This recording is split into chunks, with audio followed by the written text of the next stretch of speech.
বাংলাদেশের শিক্ষা ব্যবস্থা আলোর দিকে না অন্ধকারের দিকে যাচ্ছে? বাংলায় একটা প্রবাদ আছে না, জ্ঞান ও শক্তি, কিন্তু এই শক্তির মূল উৎস হচ্ছে শিক্ষা। কিন্তু বাংলাদেশের শিক্ষা ব্যবস্থা কি আদৌ সে আলো ছড়িয়ে দিতে পারছে? চলুন পাই টু পাই খুঁটিয়ে দেখি বর্তমান বাংলাদেশের শিক্ষা ব্যবস্থার কি অবস্থা।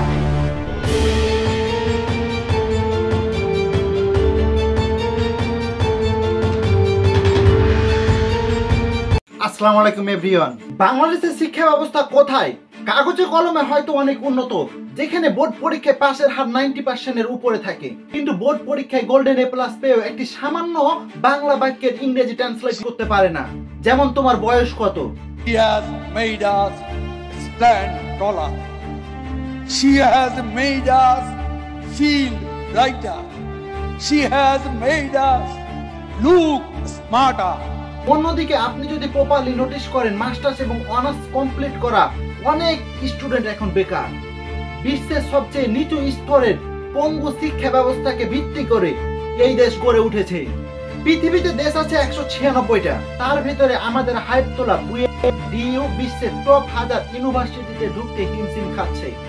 আমরা পাস করতে জানি, কিন্তু কি দিয়ে পাস করলাম সেটা জানি না। আমাদেরকে ছোটকালে শেখানো হয়েছে লেখাপড়া করে যে গাড়ি ঘোড়ায় চড়েছে, সুতরাং আমাদের শিক্ষার মূল উদ্দেশ্য হচ্ছে লেখাপড়া করে গাড়ি ঘোড়ায় চড়া। What a nonsense! আমাদের বেশিরভাগ মিডল ক্লাস ফ্যামিলির ছাত্রছাত্রীদেরকে এইভাবে শেখানো হয়, লেখাপড়া করে তুমি তোমার বাবা মার হাল ধরবে। অর্থাৎ তাদের কাছে শিক্ষার প্রধান লক্ষ্য হচ্ছে অর্থ উপার্জন করা। আপনি বলুন, এমন অদ্ভুত ক্ষুদ্র মানসিকতা নিয়ে যেখানে শিক্ষার বিচার করা হয়, সেখানে শিক্ষা ব্যবস্থা কেমন হবে? বাংলাদেশের শিক্ষা ব্যবস্থা 3 স্তর বিশিষ্ট। পয়েন্ট নাম্বার 1, প্রাইমারি স্টেজ, যেখানে ক্লাস 1 থেকে 5 পর্যন্ত শিক্ষা প্রদান করা হয়। মাধ্যমিক স্টেজ, মাধ্যমিক স্টেজকে আবার 3টি ভাগে ভাগ করা হয়। জুনিয়র মাধ্যমিক, যেখানে 3 বছরের কোর্স 6 থেকে 8 পর্যন্ত শিক্ষা প্রদান করা হয়। এবং মিডল মাধ্যমিক, যেটা হচ্ছে ক্লাস 9 থেকে 10 পর্যন্ত। এবং 3 নাম্বার হচ্ছে উচ্চ মাধ্যমিক, যেটা ইন্টারমিডিয়েট ফার্স্ট এবং সেকেন্ড ইয়ারকে ধরা হয়। এন্ড 3 নাম্বার পয়েন্ট হচ্ছে উচ্চ শিক্ষা বা বিশ্ববিদ্যালয়।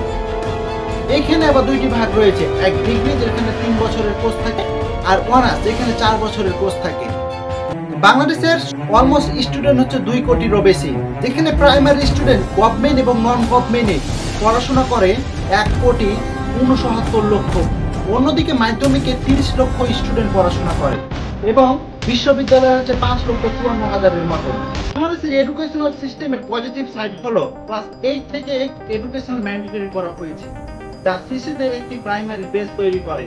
প্রাইমারিতে ভর্তির হার ইনক্রিজ হচ্ছে, পাশাপাশি বাংলা ও ইংলিশ ভাষার ব্যবহার। তবে এখনো চ্যালেঞ্জিং বিদ্যমান রয়েছে, যেমন ড্রপ আউট এন্ড স্ট্যান্ডার্ড শিক্ষা ব্যবস্থার অভাব। বাংলাদেশের শিক্ষা ব্যবস্থা এগিয়ে চলেছে, কিন্তু উন্নতির অনেক পথ বাকি রয়েছে, যেমন প্রপার গাইডলাইন, পলিটিক্স সদিচ্ছা ও টেকনোলজি ইউজ করে আমরা আমাদের গন্তব্যটাকে আরো সহজ করে ফেলতে পারি। আর এর মাধ্যমে যে সমাজ গঠিত হবে, যে দেশ গঠিত হবে, সেটাই হবে সত্যিকারের নলেজেবল সোসাইটি অথবা কান্ট্রি।